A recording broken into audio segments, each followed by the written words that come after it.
ہر کسی کے ساتھ یہ مسئلہ ضرور ہوتا ہے، اس کے دل میں یہ بات ضرور آتی ہے کہ دن رات محنت کرتا ہوں، راتوں کو اٹھ کر پڑھائی کرتا ہوں، لیکن رزلٹ صفر ہے۔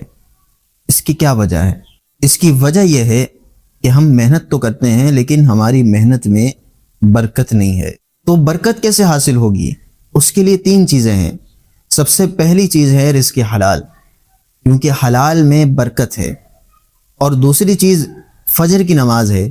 یوں تو 5 نمازوں کی پابندی کامیابی کے لیے ضروری ہے، لیکن فجر کی نماز اپنی ایک الگ حیثیت رکھتی ہے۔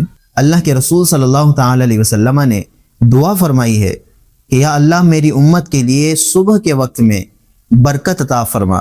تو جو شخص صبح اٹھتا ہے، اللہ کی بارگاہ میں حاضر ہوتا ہے، تو کامیابی اور برکت اس کا مقدر ہوتی ہے۔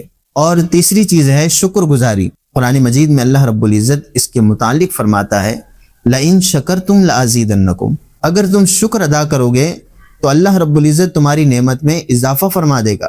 آج سے ان تینوں چیزوں کی پابندی شروع کریں، یقیناً ہمارے رزق میں، ہماری عمر میں، ہمارے وقت میں برکت آنا شروع ہو جائے گی۔